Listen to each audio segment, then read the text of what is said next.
Please pass that.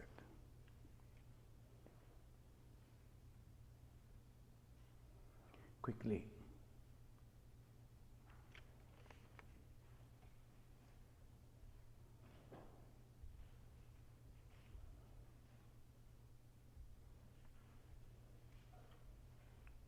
Let us begin with this wonderful verse, as because we are discussing this series, the saga of the soul, and what is that soul actually, and to reach that we will be going through in different phases.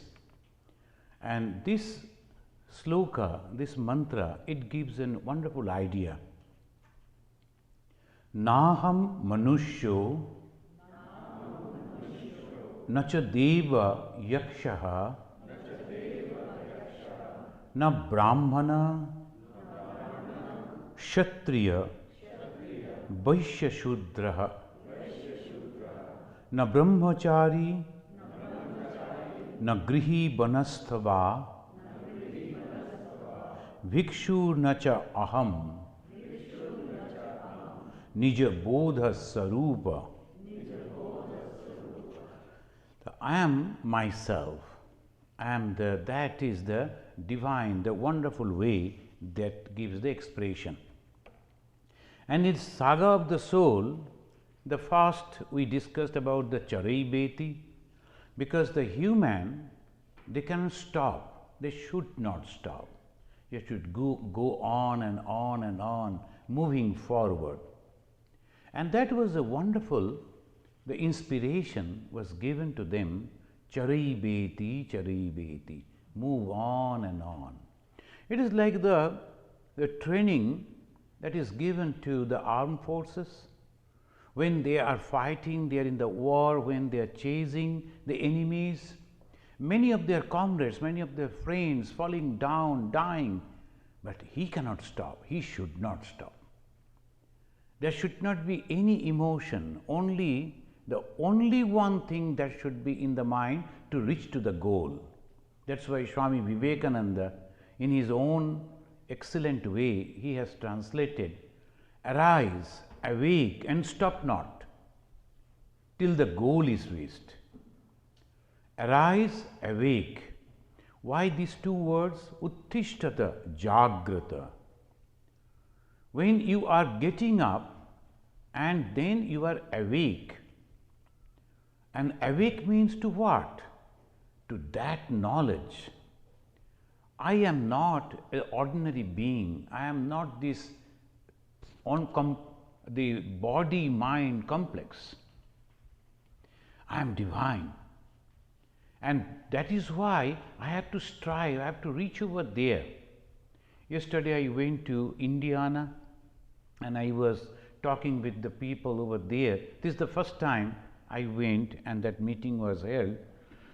There I was discussing about how Vedanta can help people in the day-to-day problem, to solve the day-to-day problem. How Vedanta can help? Through the knowledge. What is that knowledge?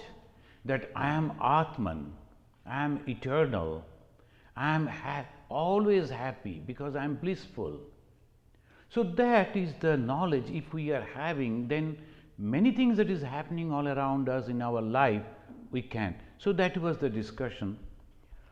Here also we find that I am not a human being, I am not Manushya. The moment you say that, people will shrink, oh my God, then what is it? And it's ultimately it goes Nija Bodha Sarupa. Bodha means the knowledge. Bodha means the jnana, knowledge, sarupa, and I am that which I am. And this today, in the first day we discussed about the Charaibeti, the second day we discussed about the creation according to different religion, and the second again the search for the root. The second we are going to discuss creation according to Vedanta. The Veda, how he expresses where from we have come. And then in the next third, that is same, search for the root, it will be through the philosophy, what the philosophy says about the creation. Why this is important? Because unless and until we know how we were created, then we won't be able to understand to what is our goal. Now, the creation and the source, if we can know, then we go back to the root. Many of the times we see many people, they don't know their root. And naturally, almost all the time, they go on asking where from actually we came. So that is the question, always there's a hunting in our mind. And here in the finally, ko ayam, kuto ayata, that is the two questions. There are two questions are there. Ko ayam, who am I? Where from have I come? So these questions, and one famous scientist, Jagadish Chandra Bose, he wrote a beautiful the poem and the story over that, sitting by the side of a river, when the river is coming and flowing, and he is asking, he is a scientist. So his question he is asking was to know the truth. O river, where from you are coming? Where you are going? And why you are flowing? The where from you are coming, that is the question. It's not the river. One can naturally find out where from the river is generating coming, but the human life, he wanted to know where from. So today is the second part of the discussion, that is search for the root. There is an oft quoted verse of the Brihadaranyaka Upanishad. Most of us we know that, and almost all the Hindus and those who are connected with the Ramakrishna mission, almost every time they will be chanting, most of the time not understanding what they are chanting, what is the meaning, but they do. There is Purnamada, Purnamidam. You know it, isn't it? Yeah. This Purnamada, Purnamidam, Purnat, Purnamudachyate, Purnasya, Purnamadaya, Purnameva avashishyate. You know, at the time of taking food, we chant that. That is also the Brahmarpanam, Brahmahavi, Brahmagno, Brahmanahutam, etc. This from the Bhagavad Gita, same idea. Now in our schools, in the hostels, we introduce this so that all the children, they start taking food together. So mostly with that idea, this sloka. And you will find that when the Swamis, the Sannyasis, they are taking food, that's in that Pangat, they'll be going on chanting the 15th chapter of the Bhagavad Gita. Why, you know? So that they start the food eating together. Otherwise it is difficult to serve. It's a long queue, it's a long line, and if you give the food to this man, and then when you reach to the middle or the last, he has already finished. So that's why they always make this. And in our school, the hostel, all the boys will be having the plate before them and sitting and closing their eyes with folded hands. But when I heard, I found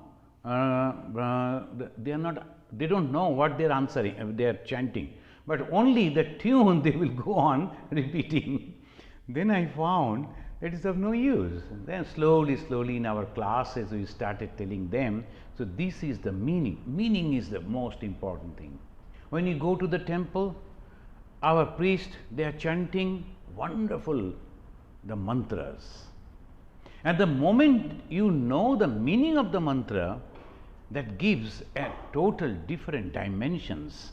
You understand, oh, this is this. And then you can appreciate the Hinduism, how they were thinking, the wonderful way. Here, the Purnamada, Ada means that. That means Brahman. The Purnam, Ada, and Purnam is infinite. It's not full, it is infinite. You cannot fathom, you cannot judge, you cannot measure. It is infinite. So Purna, other, and that idam, this universe, is also infinite. So this is a wonderful equation, that Brahman, they are not telling any name, it's only that, and that is infinite, and this is the universe, is also infinite. Purnat, from the infinite, Purnam, the infinite, Udachyate, takes form, it comes, it emanates. And then Purnasya, of the infinite, Purnam, here the infinitude, Adaya, taking, Purnam, the infinite, Eva, only Avashishyate, is left. From the Purna, if you take the Purna, what remain? So there is a fun, the one teacher, he wanted to teach mathematics, so he gave one mango to a little young boy, and what is it? One, is it? One mango. And then he gave another in the left hand, another mango, right? Another mango. So 1 plus 1, 2, and suppose one of your friends, he comes and he takes one mango minus, what will happen? He told, fighting, because I am not going to give that mango. So naturally his equation, his answer is very clear. You have given me 2, so I am holding the 2. He didn't give, he was only telling.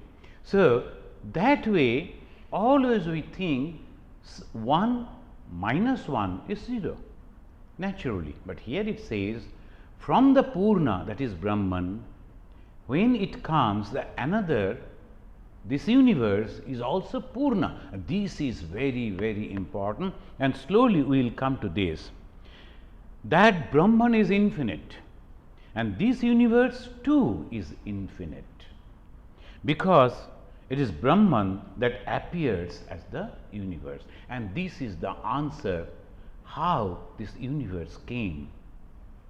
The creation, the universe, that is the answer of the Veda from the Brahman, and appears as the universe without undergoing any change.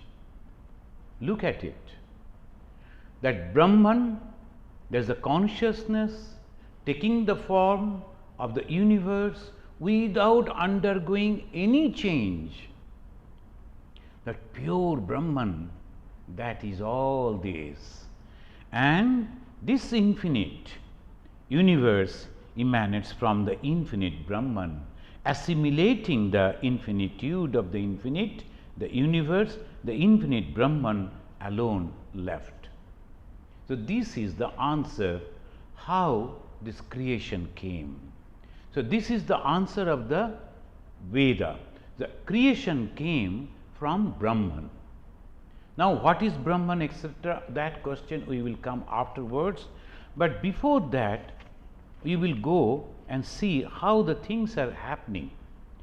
Rig Veda, which is the most ancient and the most old scripture in the whole history of spirituality, the most ancient scripture is the Rig Veda. And this Rig Veda they call Mandala, the chapter is known as Mandala. And Shukta, Shukta means the sloka, and under the Sukta there will be many other slokas also. So that was the system of their composition. They will start a chapter called Mandala, then a Shukta, is a special Shukta, and we will read here the Nasadiya Sukta, and the Nasadiya Sukta, under that again there will be many 1, 2, 3, 4 like that slokas. We find that argument is going on. This is the speciality in the Veda. There's something someone came and simply told, no, that won't be. When someone is telling something, always the others are asking the question, Kim Sid, Kim Siddhasid, Adhishtanam, Arambanam. You are telling about the universe was created out of Brahman, good. But when and where it began? So the student wants to know when it began, tell me the time, where it began, tell me the place. This is a very difficult question he is asking. But in half a sloka, he is asking, Kim Sid Asid Adhishtanam Arambhanam. Arambhanam we know, beginning. And where and when this action was taken. Kitam ti swat kathasit. This Sanskrit is Rig-Vedic Sanskrit. I am reading it because all of us should know what type of words they used in that time. Katham tisat kathasit. What were the materials? See how intelligent question. You said the universe was created. Okay. When it was created, where it was created, and what material they used. Anything that you are going to create, you need the material. And sometimes we like to make something, immediately we go to that particular shop where it is available, we bring that material, then we prepare the food or anything. So they are asking, what are the material? How was it done? Then another question, Kim Sid Udanam Ka Usa Briksha. Because in those days they used to work everything through wood. So he is asking, what was that forest? Because the universe was created, is it out of wood? Then what was that forest? Because a huge universe. Then naturally they needed many things, many woods. Asa yato dyava prithivi nishta takshuhu. This type of words you will never find. Afterwards, if you read the Bhagavad Gita and other Upanishads, you will see the language have changed. In that old time, this is so difficult to translate. So the people who are very well known in Sanskrit grammar, they only can translate it. So Max Muller, he translated all these Vedas into Sanskrit. He hired almost 100 Pandits, 100 people who were learned in Sanskrit, and he hired them and they asked him to translate it. Max Muller did it. That's why Swami Vivekananda was very happy with Max Muller, and he used to call him Moksha Muller, not Max Muller, Moksha Muller. And he said that this Max Muller, he must have some rishi in his previous birth. That's why he is the first person who translated the Veda into English, Germany, and then many other languages, and particularly the Germans, they took a lot of interest in this. And when you were reading, one gentleman, he commented, so this is simply the jargons of the mad people, because it was impossible to understand anything, what they are asking, why they are asking, what is the answer. So to him it was, but the Max Muller to understand, so he is slowly, it is going on. And then afterwards we find that in the Rig Veda, Dasam Mandala, the 10th chapter, Shukta 72, and then again it is 2, not the first one, second, it says, Devanam Purva Yuge Asad Sat Ajayata. And from which the fabricated heaven, etc., etc. Now answer is given. They were asking the question, then the same Rig Veda, they are giving the answer. Devanam Purva Yuge. Purva means before the Devas. Devas means the gods. It is the god G small. So there are many celestial beings, powerful people, and in the Rig Veda, as because that was, they were living in that nature, they used to call each and everything God. When the thunder, it is breaking the whole sky, then they used to call it Indra. Then the air is just taking the huge tree, uprooting the tree and carrying it, the tremendous power. This is called Vayu. So like that, he went on giving the names of gods, and here it says, before these gods came, Devanam Purva Yuge Asata Sad Ajayata. Very peculiar sentence.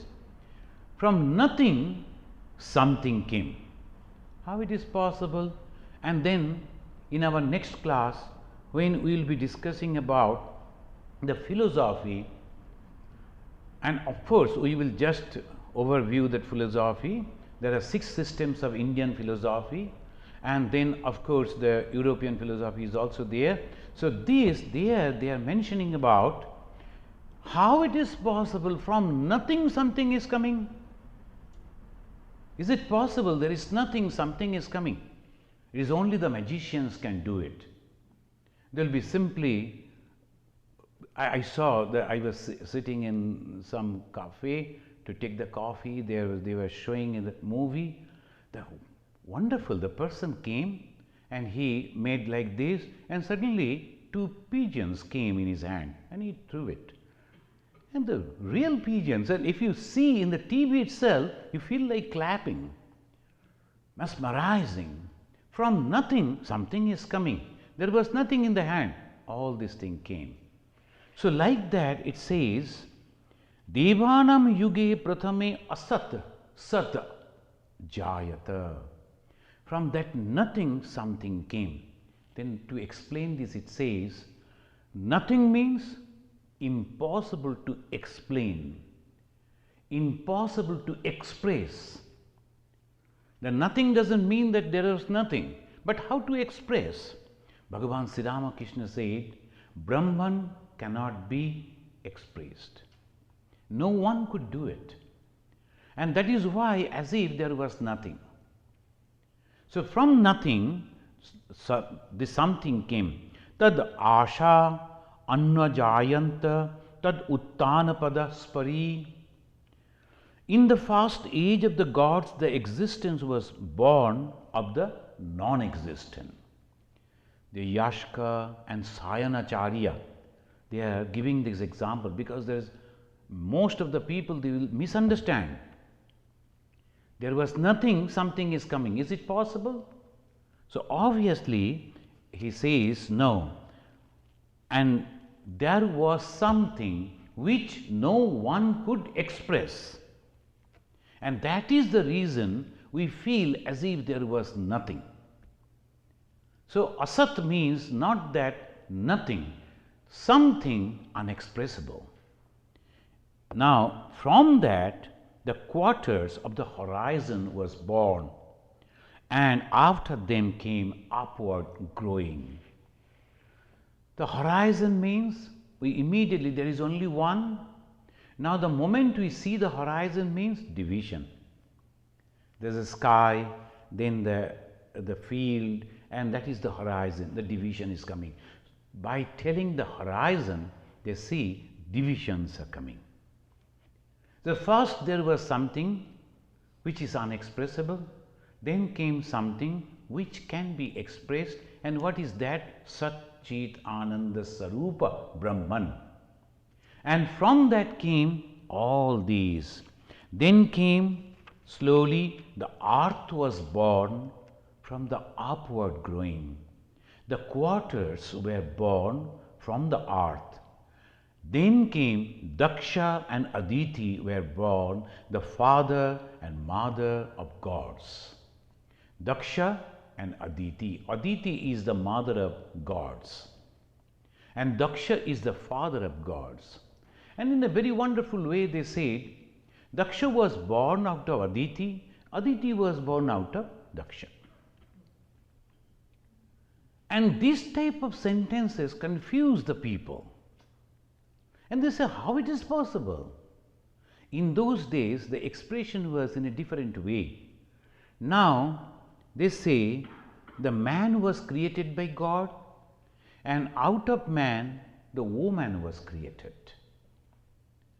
So naturally, that means it is almost the same thing taking 2 different shapes.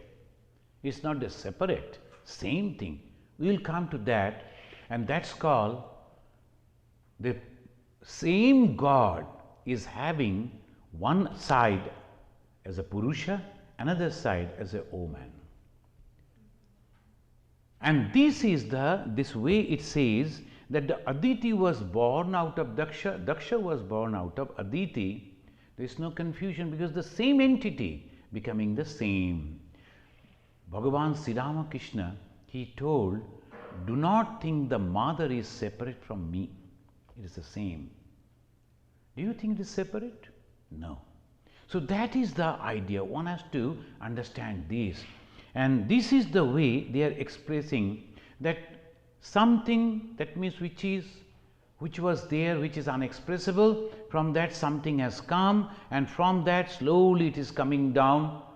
Urdhamulam adhashakam ashyatam prahurabhyam in Bhagavad Gita.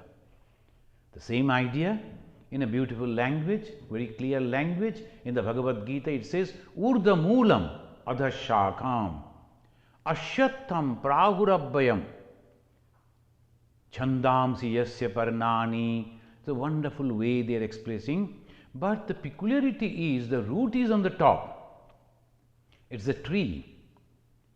Why again and again they talk about tree? Because we have to understand they used to live in the forest. And in the forest is only the tree. So whenever they wanted to give the example, tree's example came. And the tree is up, its roots are above. That means the beginning is from as if from something about which we don't know. And then adhasyakam, then all the branches are coming down slowly. Here also it says, Tam deva anna jayanta bhadra amrita bandhavaha. And from that came the devaha. Tam deva anna jayanta. From that the gods were born. And who are these gods? And it says, they are amrita bandhavaha. Amrita bandhava means they will never die. The celestial being, they are being born and they are not dying. There is no end of all these. So first was, and then second, and then came some name and form, and that is gods, and they are amrita bandhavaha. Amrita shabd, that word is used here in the Rig Veda. That amrit means eternal, immortal. So that amrit, they came, they took form. Then, very peculiar, very special, they say, then a pungent dust went forth, tibra renu ra payata. Tibra, very forceful, renu ra payata, the dust, the particles, it refers to sun, the moon, the stars, they were created.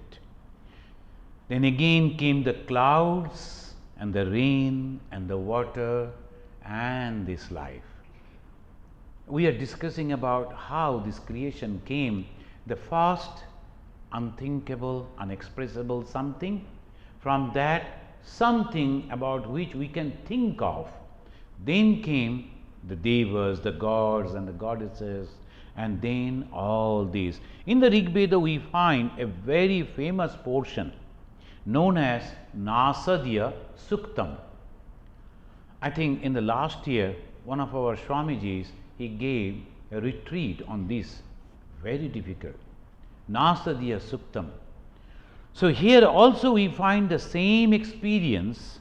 In the beginning there was nothing as if, and they express it in this way, Nasada sanno sada sityadanim nasi drajo no byoma paruyat.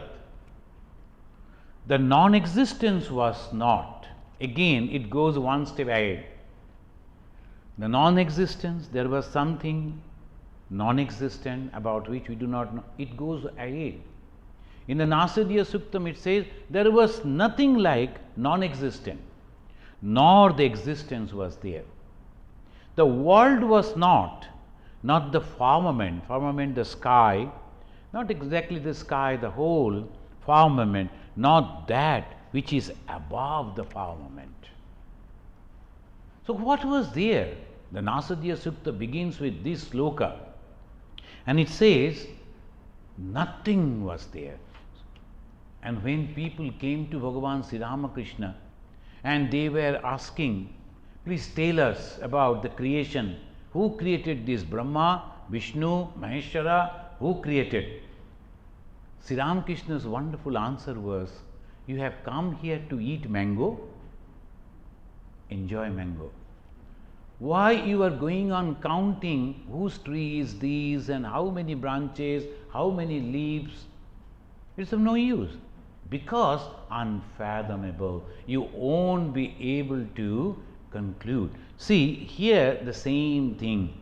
To give the emphasis again, the Nasadiya Sukta goes on explaining. Na mrityurasid, there was no death. Na mrityurasid amritana tarhi. Death was not there, not the immortality. Can it intellectually also, it is so difficult to conceive the idea. We cannot think of what was there, what was that. Swami Vivekananda is one of his poem, beautiful poem. He has expressed this.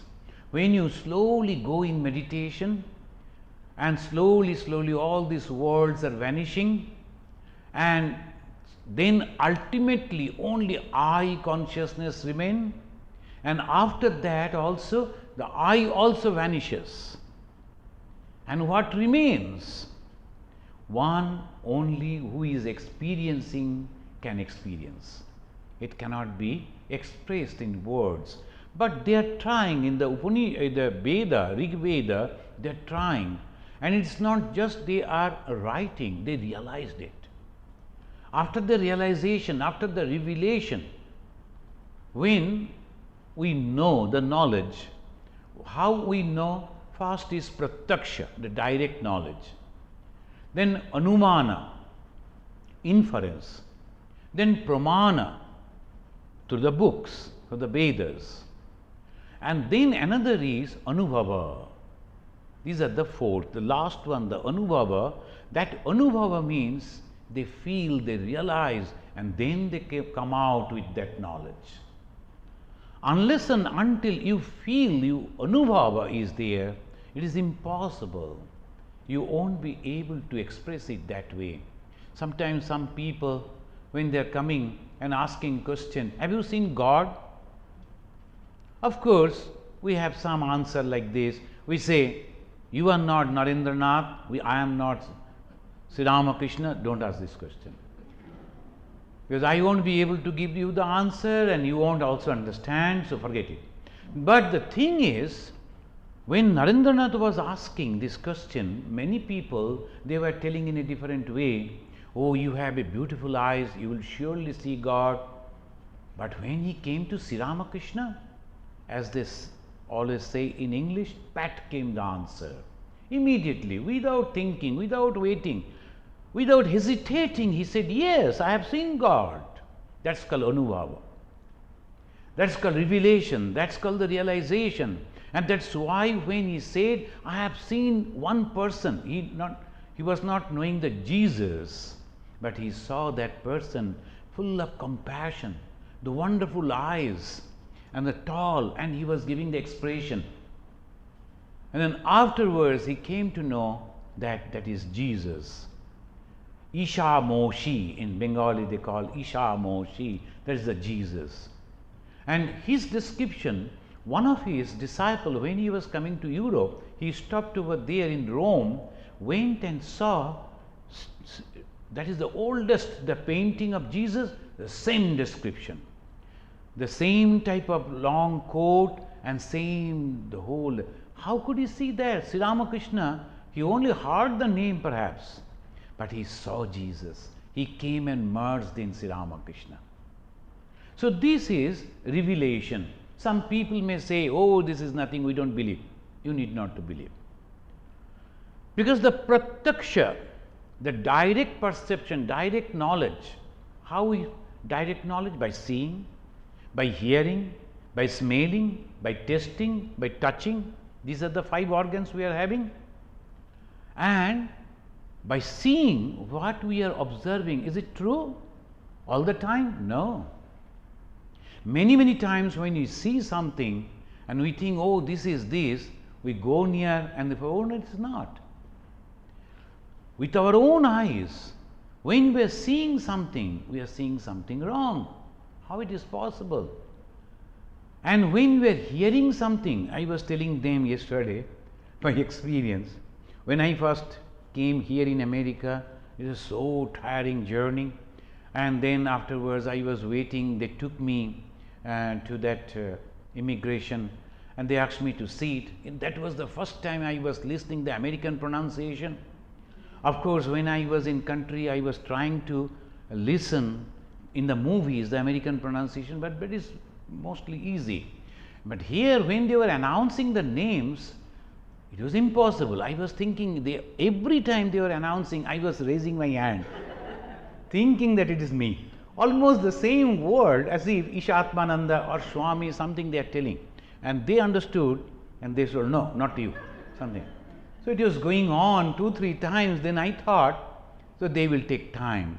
So I was dozing. When I was dozing, someone came and patted, it is your name now. So like this, I am hearing myself hearing my name, but I was making mistake. So the direct perception, when we talk about that, that also gives wrong knowledge. So by touching and by smelling, many times we make wrong knowledge. And then perception through inference. Through inference means anumana. There is a smoke, that means fire is there. And whenever there is a fire, that means human being is there. Because the animals and birds cannot start fire. They cannot light the fire. So obviously some human being must be there. The pratyaksha, anumana. This anumana, inference, it may be wrong. In California jungle, in the Sydney jungle, in the Australia jungle, so all there's fire. If anybody went and lighted the fire? No, natural fire. So obviously smoke is there, of course fire is there, but not that always there should be human being. So when we infer something, anumana, oh, it is this, it is that, it may be. There's sometimes jokingly they said, you know, that all the time in our India, the people are always joyful and they like to cut jokes. And there's a theory. And what is that theory? This goat is having some beard, that goat is having some beard, that goat is also having some beard, Rabindranath also having some beard. I am not telling the last part. So that way they will be having the joke. So that is called fallacy. So you cannot inference. If this is like this, it must be like this. It may not be many times. So see, pratyaksha, direct, may be wrong. Then anumana, inference, may be wrong. Then comes pramana. This pramana means the words of the learned people. Who are those learned people? Unless and until there is the main difficulty. The scripture that we are reading, everybody is writing something and sending it out in the market telling this is the scripture. So this is the problem. How we will know which is the scripture? That's why one of our Swamiji, very respectable person, he told, see, life is very short and we have to know about God. Don't read all these. Read only those books which has been written or recorded by those who are realized souls. Like the Gospel of Sri Ramakrishna, like the Bible, like the Tripitaka. So that type of books, that is excellent. And there are many others, of course. When you read that, you will get that vibration. So that's called pramana. And that pramana is, to some extent, is correct. But the best one is anubhava. And when you feel the anubhava, that you cannot express many a times, but that is the ultimate knowledge. Here, when they are Anubhava, they realized it and they say, day was not the night, death was not the life. So that was the expression. Then ultimately in the Nasadiya we find, in the beginning there was desire. How the creation came? Now is something positive, something we can understand. Now it's coming. Then they say, Kamastad agre samavartatadhi manaso reta pratamam yadasit yad asit. Yad means there, asid, it was there. Yad asid, in the beginning, agre means prathamam and first, in the beginning there was desire, and which was also the seed of mind. Now friends, we have come into that point. The first, there was nothing. Nothing means unexpressible. Secondly, something which can be said in 2, 3, somehow they can express Satchit Ananda Sarupa, something like that, the Brahman. Then came out of that all these. But why suddenly? We are understanding, okay, that's all. We are also accepting. But why suddenly? That analysis, that answer is giving, it's not sudden. Desire came. What is that desire? The desire, kama means desire. Stad agre, in the beginning, that desire came. What is that desire? How this process was known and by whom? It says, who knew this? Who came to know this? That the desire came, and through the desire, we will talk to the desire afterwards. But the second question comes, you are telling that desire came, and in that desire only, that was the first seed of the mind, and then the creation came. It's true, the first is the desire. Now, a strong desire in my mind that there should be one house where all religions would be there. Total description, complete description, everything should be. So the students, people will be coming and going through room to house, there's a hall to hall afterwards. They will come to know different religion and the commonalities. You will be happy to know the Chicago University, they are organizing a group of religious advisors, almost 15, 20. They will be coming on 3rd September here in this Vedanta Society, and they will reach here at 10 o'clock, and we will sit over a cup of coffee. We will be discussing this point. I raised this topic over there in our meeting. I am one of the religious advisors in the university, and I told, why not come and sit together? You are speaking about your religion, I am speaking about my religion, he is but we don't know what is the common points. There must be some common points. Let us come and sit and discuss, so that in the next session, when we are going to meet the students, we can talk about that. When I am talking about only Hinduism, they know only about Hinduism. So that's why this is a time that we should mix. They are coming. We are trying to develop 1 or 2 pages papers so that we can hand it over to them. So this is the way different places they are also organizing this type of. So what is this? They are asking the question, how you came to know that there was a desire? Naturally, who came to know? The answer is Sato bandhuma sati nirabindana hridi pratikshya kabayo manisha.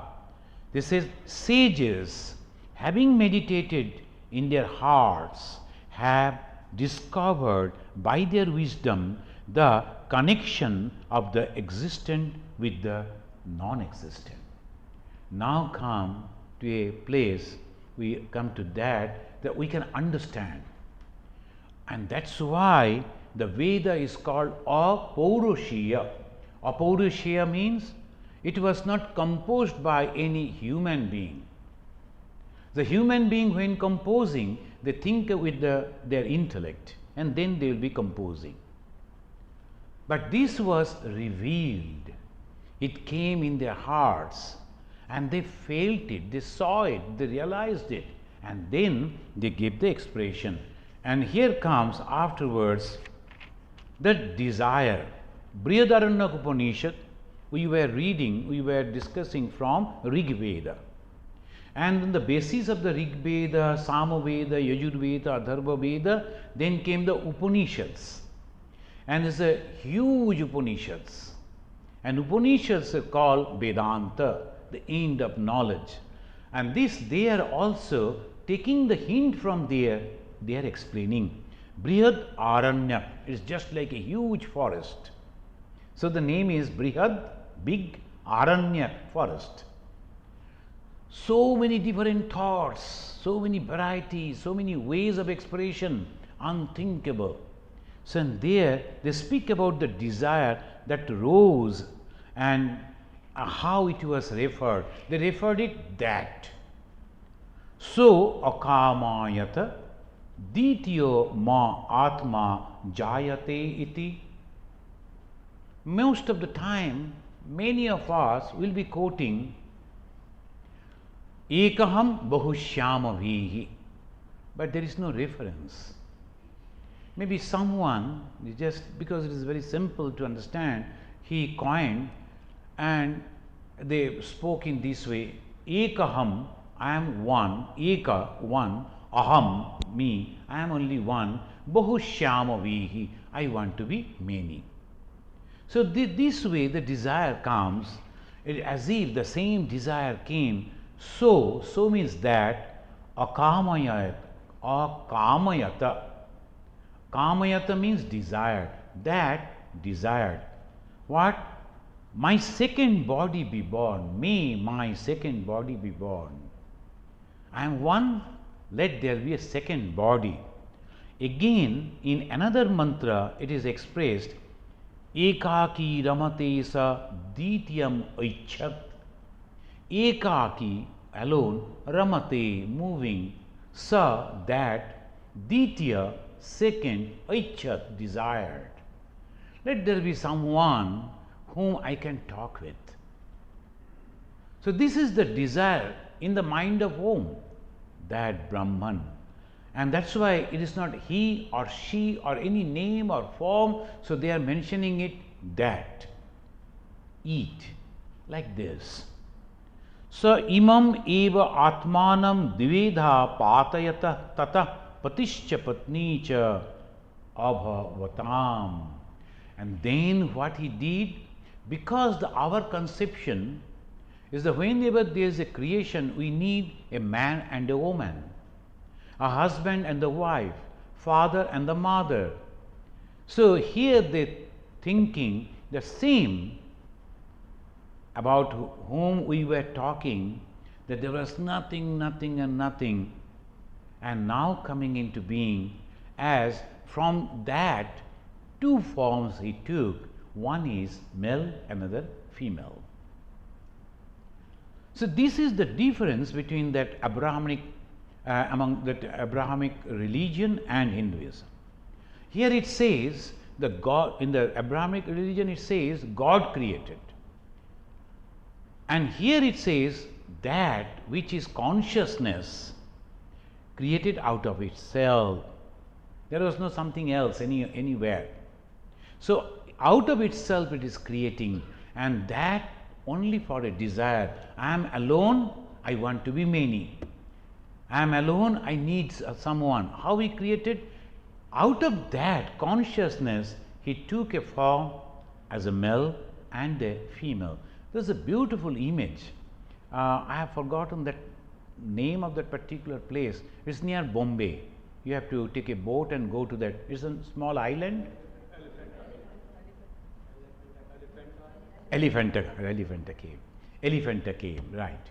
This Elephanta cave, I went and I was wondering, this is the sculpturist, they have given the wonderful expression of this mantra. So that is, I am one, I want to be two. How? Making half of my body, that male and half woman. So that is why God and his Shakti, when the Rama and Sita we talk about, they are not two, they are one. The same God having the same Shakti. And Sri Ramakrishna is giving the expression, the fire and the burning capacity of the fire. Can you make it two? No. It is not the woman, it is the Shakti, the power of God. But only for us to understand easily the form of a woman. So we can understand the mother form, the lady, we can understand this is Prakriti and this is Purusha.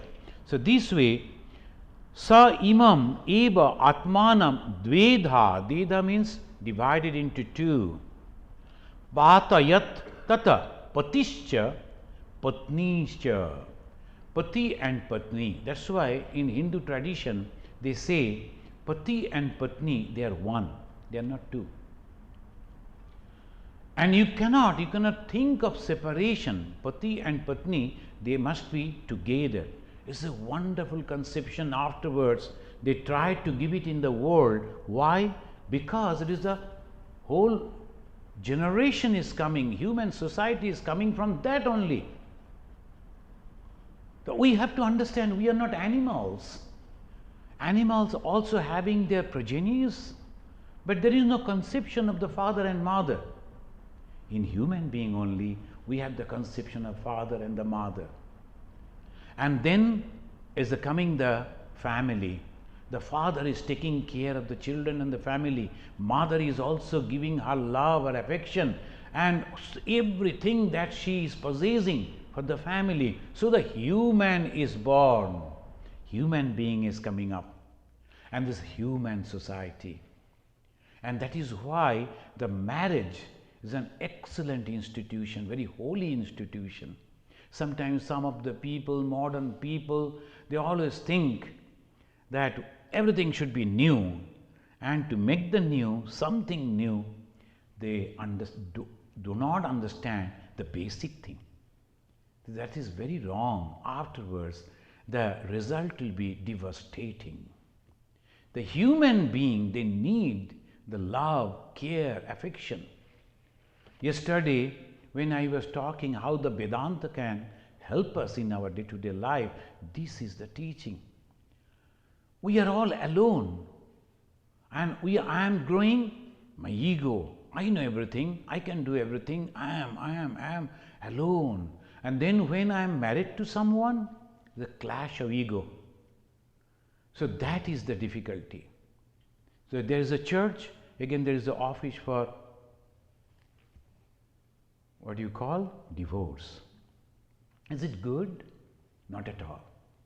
So we have to understand, we have to adjust. And that understanding, that adjustment comes from the Vedanta. And you have to love what we are here, why we have taken the sannyasa, why we have left the hearth and home, out of love. Love for whom? For God. Who are the gods residing in every being? Without any boundary, no language, no religion, no culture, no country. There cannot be any bar. Everyone, whoever is coming, is a manifestation of the same God. So that's why God took the two forms, a male and a female, and the father and the mother. That's why in our religion they taught from the beginning, Matri Devo Bhava, Pitri Devo Bhava. Your father is your God. Your mother is your goddess. Whatever it may be, you cannot give them any trouble, because that is your religion. As a child, you must have to take care. Here in the Chandogya Upanishad, I conclude with that, Chandogya Upanishad, we find a wonderful description. The same thing is coming down of this knowledge. There was a young boy who became afterwards very famous sage, Shvetaketu. Nowadays, people don't give this type of names, but they are very famous. Shvetaketu. The Shvetaketu, the son of Aruni, and his grandfather's name was Aruna. The Aruna, Aruni, and then Shveta-ketu. It is breaking. As a Aruna, Aruni, you can understand, but now it is Shveta-ketu. He was only 12 years old. In those days, people used to go at the age of 6 to the Guru Griha, to the school of the teacher. And then after that, 6 years, 8 years, that was sufficient for them to learn. They were so brilliant type of people. So this young boy, he went at the age of 6. Up to 6, the mother used to take care. And again, it says in our Shastra, from birth up to 6 age, you must give lot of love and care to the child. Then from 6 to 16, Talayat, you must be very, the discipline should be given to the children. 6 to 16, because that is the formative time. And that is the time children do not understand. And they become very arrogant. Here we find the same thing. Shveta-ketu, 12 years old, he completed his education from the Guru, from his teacher. He came back to his father, but the father saw him. Here it is mentioned, Dadash Varsha Upetya, after the 12 years, returned from his school, proud of being a learned man. So he is 12 years old, he has learned something, and he is proud that I know many things. Seeing him proud and immodest, the modesty is a symbol of knowledge. Vidya dadati binayam. Binayam means modesty. The more one person is learned, the more he is humble. I don't know anything. Because the knowledge is so vast, it is impossible to apprehend, to understand the complete thing. So, I know a very little portion. Why should I be proud? That is the Einstein also told that, same thing. The knowledge makes a person humble, Einstein told. And this was uttered by our Shastra, Vidya, this knowledge, Dadati, gives, Vinayam, modesty. So this is the modesty should come, but he saw his son is immodest, and then he asked, oh, you have learnt all these things? Yes, you can ask me. And then when the child, he asked his father, you can ask me any question, I know everything.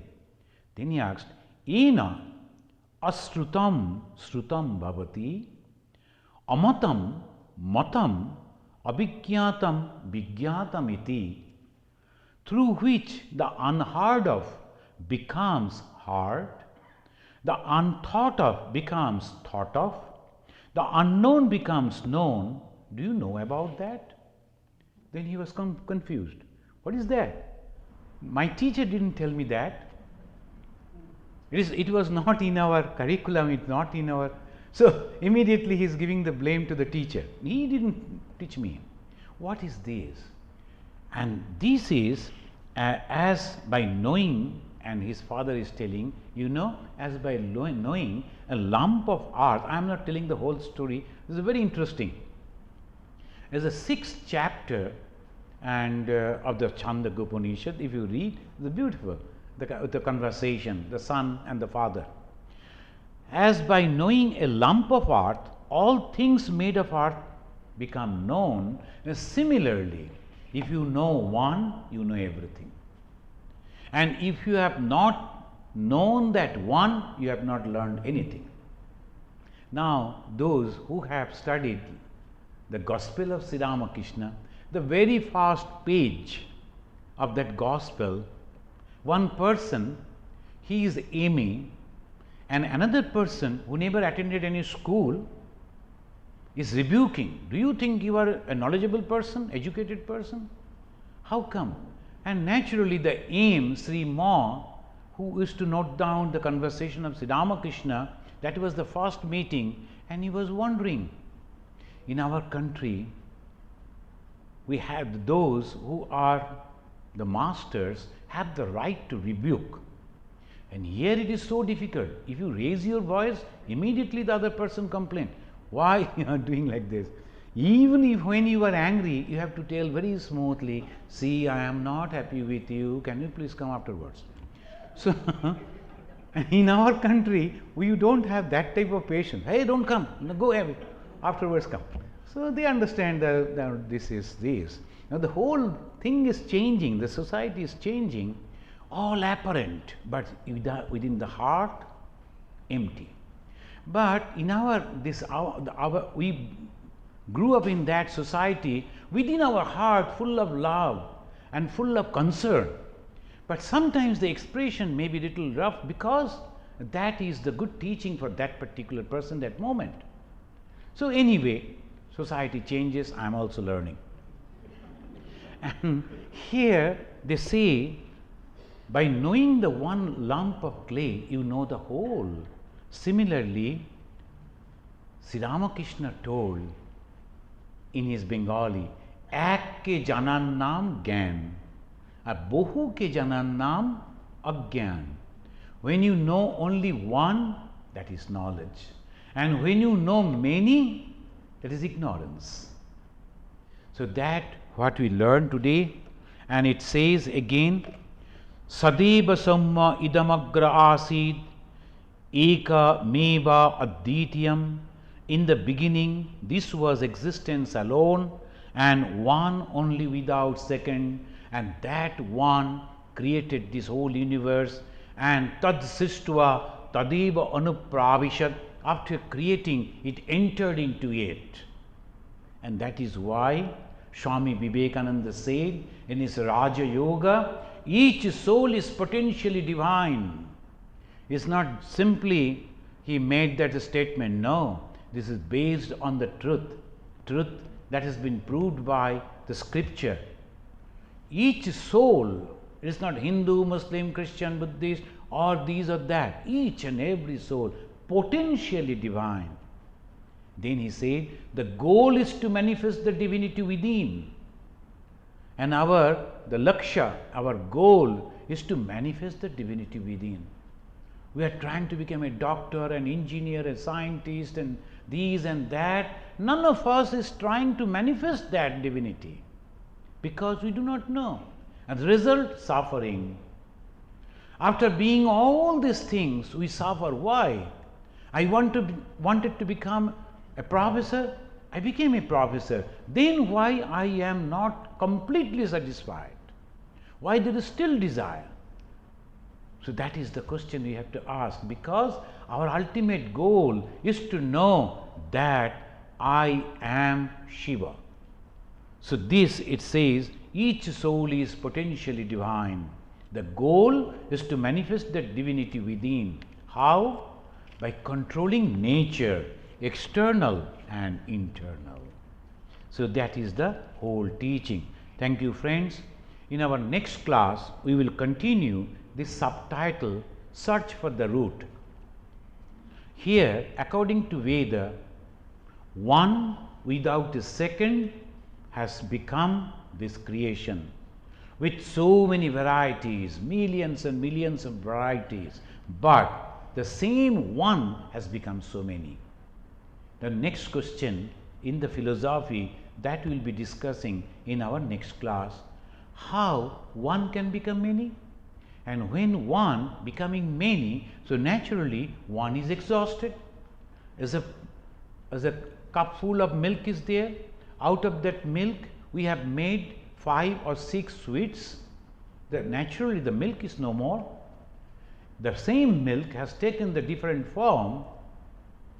So obviously the question is, if that one, that consciousness has taken the form in so many varieties, is it still there, or it has been exhausted because of the creation? This question we will try to understand through our philosophical discussion and the next class.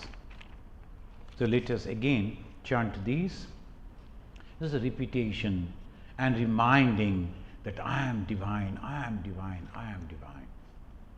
Naham manushyo, na cha deva yakshaha, na brahmana, kshatriya, vaishya shudraha, न ब्रह्मचारी न गृही वनस्थवा भिक्षु न च अहम निज बोध स्वरूप. Thank you very much. Om Shanti Shanti Shanti. Hari Om Tat Sat.